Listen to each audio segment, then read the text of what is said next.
Well, my name is Grace Ford, and this is my Unessay project for Religion, Diversity, and Civic Life, Fall 2021 at St. Edward's University. My presentation is about the Catholic Church and discrimination within it, as well as the certain molds that we are expected to fit into. So people who don't fit the certain mold of straight, cisgender, able-bodied, neurotypical person often don't feel welcome in Christian churches. I can only speak from my perspective as someone who grew up in and still participates in the Catholic Church, but I also know it affects other branches of Christianity as well. The certain molds that we as Catholics feel pressured to conform to often only includes a certain type of person. Straight, cisgender, able-bodied, neurotypical, middle or upper class, just your average Joe. But that excludes so many people. It makes people feel unwelcome in a place that's supposed to be about love and peace. People are told their ways of life, their ways of thinking, their ways of being are wrong. What if somebody doesn't fit that mold?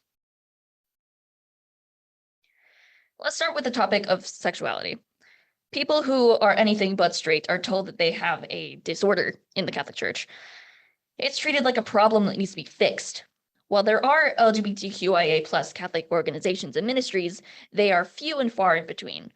And because of the common belief that being gay is a sin, which, by the way, it's not, the Catechism never states that being a man who falls in love with other men or a woman that falls in love with other women is sinful, more hate is spread to LGBTQIA+ identifying persons than love and acceptance. The basis of the common misconception is that the church actively discourages sex between people of the same sex. Because it is sex outside of the context of the sacrament of matrimony in the Catholic Church, which requires a man and a woman, gay marriage is not attainable in the Catholic Church.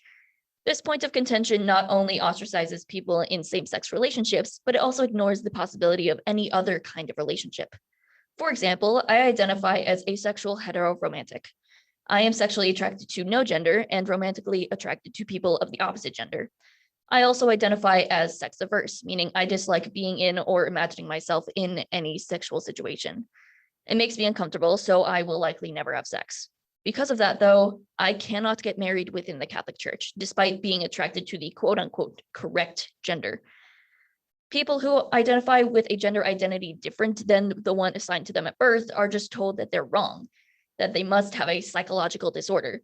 Even if a trans man is attracted to women, he cannot marry her within the Catholic Church because they will only recognize him as who he used to be and see it as a same-sex relationship. This brings me to my next point. If someone's physical disability prevents them from having sex, it doesn't matter if they're straight. They still can't get married in the Catholic Church. Let's just start off with that blatant ableism. To go further into ableism, I found the story of Erin Murphy, a physically disabled Catholic woman who wrote an article on her stories of ableism in the Catholic Church. In her article, she says, "Imagine going to Mass and not being able to get into a church building. Imagine going to confession and not being able to get into the confessional. Imagine a priest telling you that you are a burden to your parents. Imagine not being able to get onto the altar to be a lector, altar server, or Eucharistic minister. As a lifelong wheelchair user, I have learned that many of the daily hassles, disappointments, and discrimination that I experience in everyday life also occur in the Catholic Church. Last year, I heard a homily during Mass that was egregiously ableist. A woman with a disability was described as a burden to her parents, and disability was equated to sin. The priest added, she would never have a full life. This was a dehumanizing experience for me. I wrote to the pastor to express my sadness following Mass that Monday morning. While he recognized the pain that this homily caused me, he directed me to the parish's various ministries dedicated to individuals with disabilities and refused to reaffirm the value of disabled Catholics at a future Mass. The priest and pastor failed to see this woman and me as the face of God. The experience has had a long-lasting impact on me and made me question whether another Christian denomination may be a better fit. Churches are exempt from the Americans with Disabilities Act, which requires buildings and institutions to have wheelchair accessible ramps and entrances into buildings. So this issue isn't exclusive to the Catholic Church.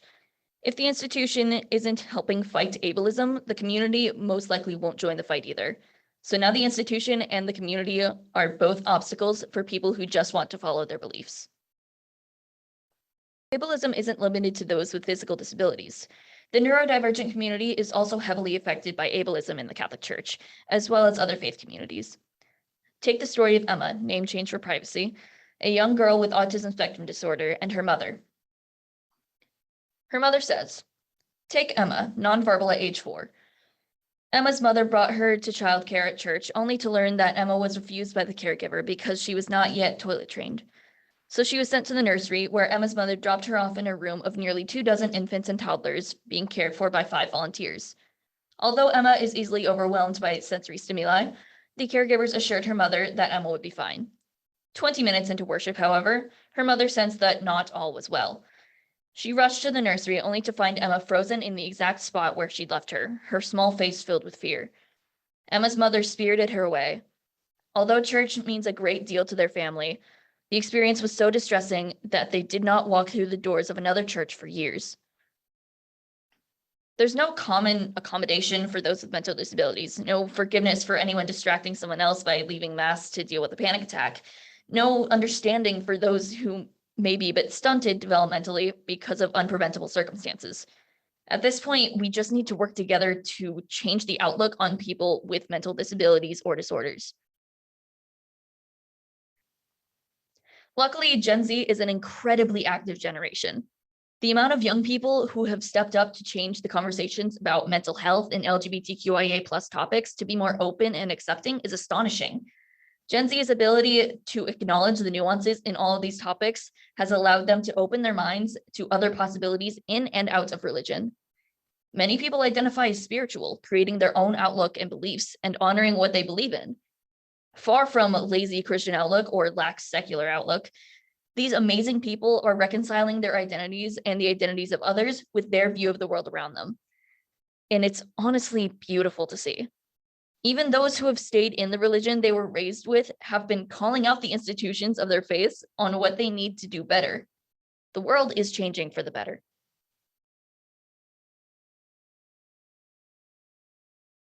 Finally, here are my sources, including one of our class readings. Thank you so much.